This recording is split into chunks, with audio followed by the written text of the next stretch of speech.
Have you heard the buzz yet? There's a new media organization in town. It's called Houston Landing. It's a nonprofit, nonpartisan digital media organization. So, what does this mean for Houstonians? How do they fit in our media landscape? To answer all those questions and more, we've got Mizanur Rahman with me today. He's their editor in chief. It's Monday, February 13th, 2023. I'm Dina Kesbeh, and this is what Houston's talking about today. Mizanur, thank you so much for coming on CityCast today. Thanks for having me. I really appreciate it. Excited to talk to y'all.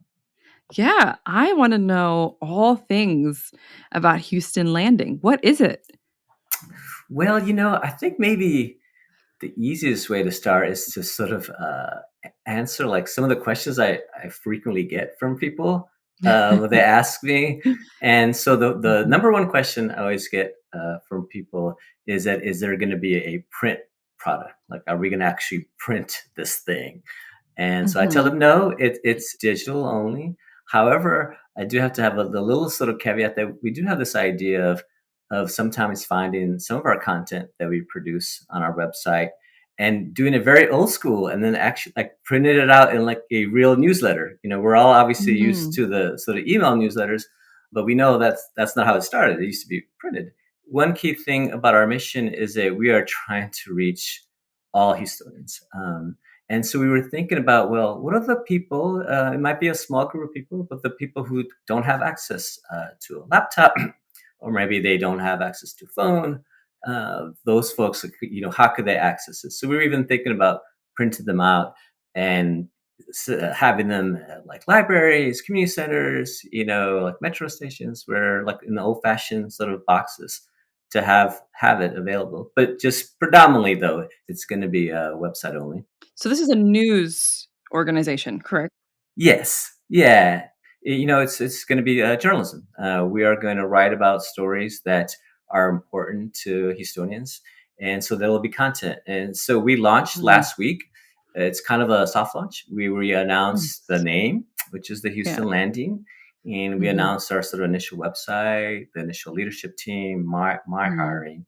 And then the other question that I get asked a lot is, will you have to pay for it? Is there a subscription? And so the answer to that is no. We will never charge for our content. There will be no paywall. Part of our mission, key part of it, is we want to provide our content to everyone. So that also means people who can't afford it. Right now, a subscription to the Houston Chronicle, for instance, I think it's worth it, of course, especially if you live in Houston. But there are a lot of people that we know who can't afford that, or who can't afford a subscription to a New York Times or the Post. And so that's a key pillar for us to be able to provide it for free. For a lot of people who don't have access, that is amazing, especially if they can't afford it. But how are you able to provide this free resource? How are you funding Houston Landing? That's a very good question. So this was initially announced early last year. It was three key funders: the Kinder Foundation, the Houston Endowment, and Arnold Ventures. So they provided the initial, we would call seed money. It's about $20 million. They all felt that Houston needed a strong journalism, another news source. So that we're very fortunate. There's lots of news nonprofits that have started across the country, and to get that much sort of startup money is rare. It speaks to Houston as a huge philanthropic center, and it speaks to the mission of those three organizations. But moving forward, a key part of our mission is going to be to diversify our fundraising.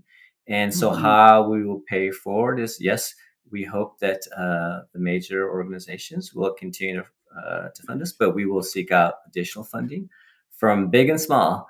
So if you want to go to our website, houstonlanding.org, you can sign up at a few tiers. If you want to sign up for, say, like $14.99 a month, you can. A little bit more, you can too. Again, you don't have to do that in order to get our content. But in order to get at your question, in order for us to grow, to be successful, to provide the kind of journalism that we believe the Houston region needs, we are going to need as much support as possible. So we'll be relying on donations from our community. Yeah. I had worked at the Chronicle, and I also was on the other end as someone who was from a community that felt like media was not really present. And so I'm just curious, given that Houston is such this massive city, how do you plan to approach covering the city, and especially communities that have felt, neglected by some current media organizations? And the initial funders sort of came forward and said that we want to do this.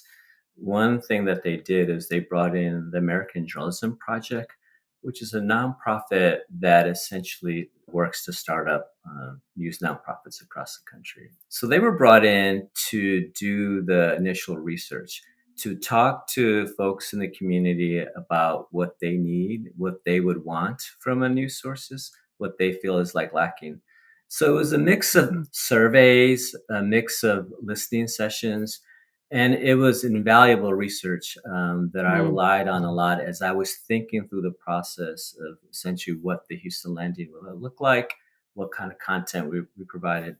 And, there were several key things that they identified when they talked to people here in the Houston area in terms of what they wanted. And a lot of it was, things that are very inspiring. They're great to hear. One mhm, was accountability reporting. They wanted more watchdog journalism to hold sort of the powerful accountable. The other thing was they just wanted stories of more depth, so what we would call enterprise reporting.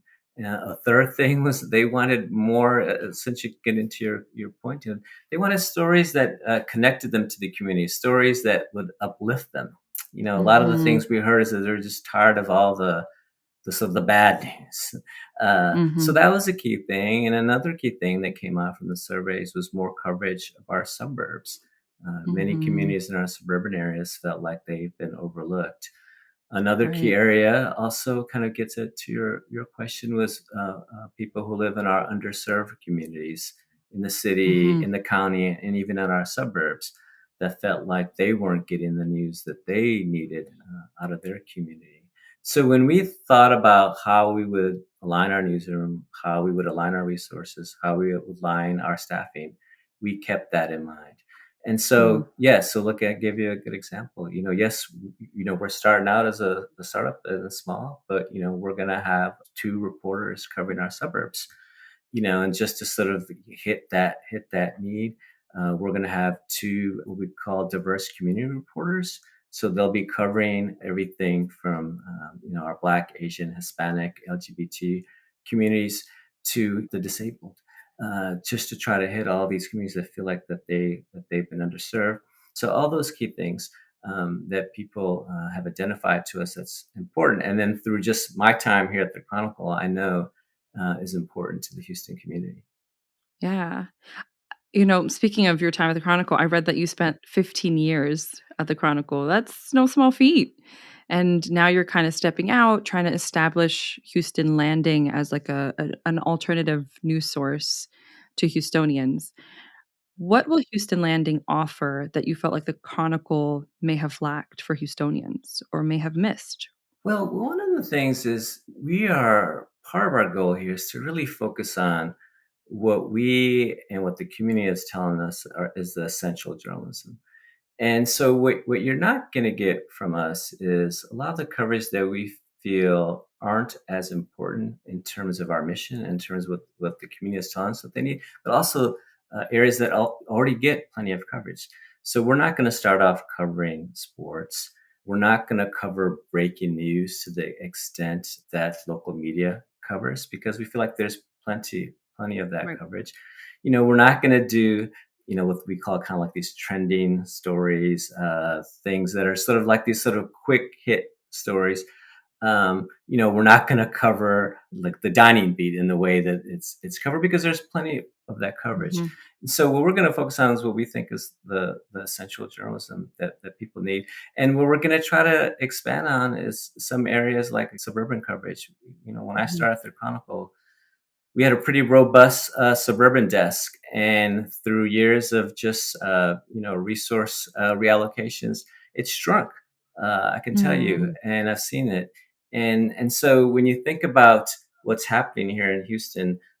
The Houston region is growing, over the last 20 years, but Right. the resources allocated to coverage, particularly in our suburbs, has gone down. And so that's a key area that I think you will see a difference in, is in terms of like our prioritizing for us coverage of our suburban communities. Yeah.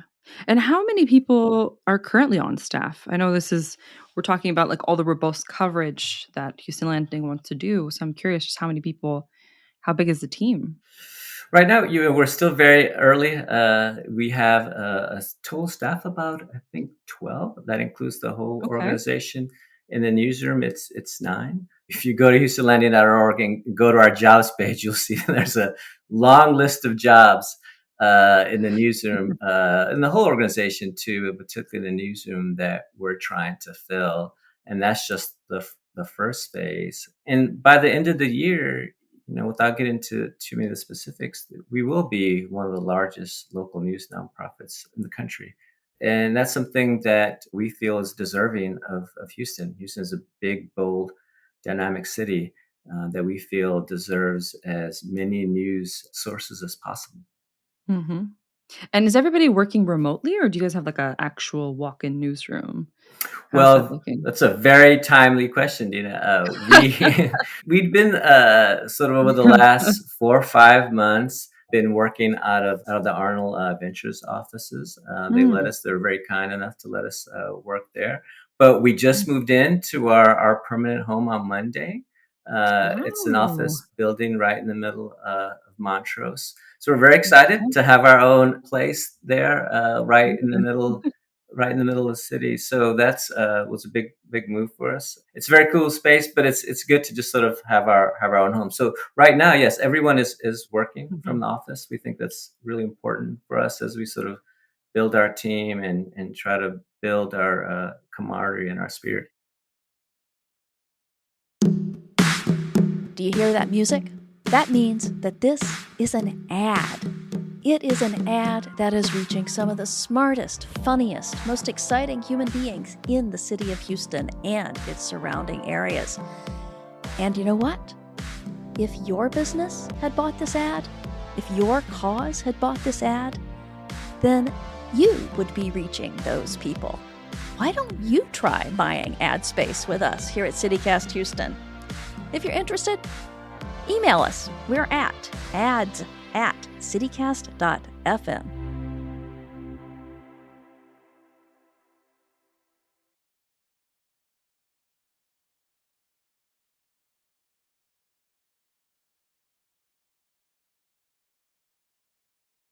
I'm curious, how do you see this kind of fitting in Houston's current media landscape? How will Houston Landing fit? Well, I think that Houston Landing will complement our existing media landscape. Chronicle does great coverage. Our local TV stations cover breaking Mhm. news and reporting as well. So we want to sort of hit the places that we think that there are voids. A lot of the sort of areas that we talked about, but the other place again is the kind of reporting that we're going to do. One of the things we talk a lot about is reporting from the community and not about the community. And an example is one of the things that people talked about is that often what happens is that the news media will come in, do a story, and then won't follow up, and they'll Mm, just move on to the next story. And that's something right. that's going to be very important to us. I talk a lot about staying with the story as long as it takes. And so that's one thing that I think that you'll see different from us, is that we will really immerse ourselves into our communities because we really Mhm. mean it. And to give you a good example, our columnist Maggie Gordon, as a part of trying to sort of focus on this goal of listening to the community, she started on Sunday a series which she calls her walk and talks. And so Mm. basically it's her walking in a park, and we invited folks, anyone who wanted to come, to just come take a walk with us and tell us what kind of stories that we should be working on. Tell us what they would want from the Houston Landing, things that are important in their lives that they don't feel like is getting coverage. And so I think that's a key area that we are really hoping that our community sees, that we're filling a void that exists. I love that. I love that. I mean, that brings me into my next question because you do want to immerse yourself in a community, especially if that community feels like they haven't gotten the attention that they would have liked or needed. With so much discourse and so much distrust surrounding media, there's a lot that goes behind in launching something new, like a new project like this. How will you get a community to trust you? It's a long road. Right. Our big challenge right now is that we are starting with zero relationship, right? Yeah. We're starting with essentially zero audience. So for us, we are really having the long view of this. This is not something you're going to be able to do overnight. You're going to be able to do in a year, 2 years, 5 years. So it's going to take a lot of showing our community the things that we really are prioritizing. I think a lot of the sort of lack of trust stems from news organizations that do stories that people don't really find meaningful or important. And a lot of trust, I think, develops when journalism provides stories that people feel are really important. The more important they see that, the more that they're going to trust you. So that'll be one thing. But then a lot of it will be just these sort of very specific things that we do. Another one of our reporters is going to actually put out like these little sort of suggestion boxes that will be out in various places in the community, and it will Hmm. be sort of like her attempt to tell people, hey, talk to me, tell me about what things that we should write about and we should cover. And so we're hoping that when people see that, when folks in our community see that they'll see, oh wow, that they really care. And so to me, that's going to be the key foundational thing, is how often that we can show our community that we really care about what they have Mm, to say. mm. Anything else I missed that you want to share? I would just say for us to be successful, we just really need to hear from as many people as possible out in our Mm, community. And, right now, we have our website, we have various ways for people to reach us. We have a survey on there that we would encourage people to take to help tell us what's important. One of the most important things that I've learned as I've sort of transitioned to the Houston Landing and to the sort of nonprofit space is the level of which you can really collaborate and work with people. I think there are a lot of sort of bad habits that you can kind of develop in traditional media. And one of those is these sort of walls that we put up between ourselves and our community and our sources. And often those mm, walls need to exist, but often they don't. And so for us, to get back to your question, the more we can do that, the more that we can reach our community, the more that we can hear from them. And so that would mhm. be sort of my lasting call, is I would love to talk to as many people as possible. I will go to wherever. I'll have lunches. I will I will have meetings. I'll go to people's homes if they want, just because I want to hear from. We want to hear from as many people as possible on what they think are the most important stories in their lives and in their Mhm. communities. Amazing. Mizanur, thank you so much for joining us today. Thanks for having me. I really appreciate it. I'd love to come back. Whenever Yeah, y'all have us. definitely. You just heard Mizanur Rahman. He's the editor in chief at Houston Landing. Check our show notes for more on Houston Landing. And now, Carly, tell me what else is happening around Houston today. Hey, Dina. So, U of H's Institute for Research on Women, Gender, and Sexuality did a study recently that revealed that the number of domestic violence homicides in Houston doubled in the past 2 years during the pandemic, from 2019 to 2022. But when it comes to shelters for these victims, our city is lacking big time. Houston currently only has 330 beds for survivors. Compared to New York, which has 10 times that number and 2 times less the population, we're not doing too good. Now, thankfully, the city did announce some plans to try to triple the Houston Area Women's Center residential capacity last week. But while this is great news, some are saying that they still need increased investment in order to actually expand the shelter in the first place, pay for things like transportation, and to properly staff the crisis hotline. That's all I got for y'all today on CityCast Houston. Thanks for listening. Hit us up on our social medias. We are at CityCast Houston. Talk to y'all tomorrow. Bye.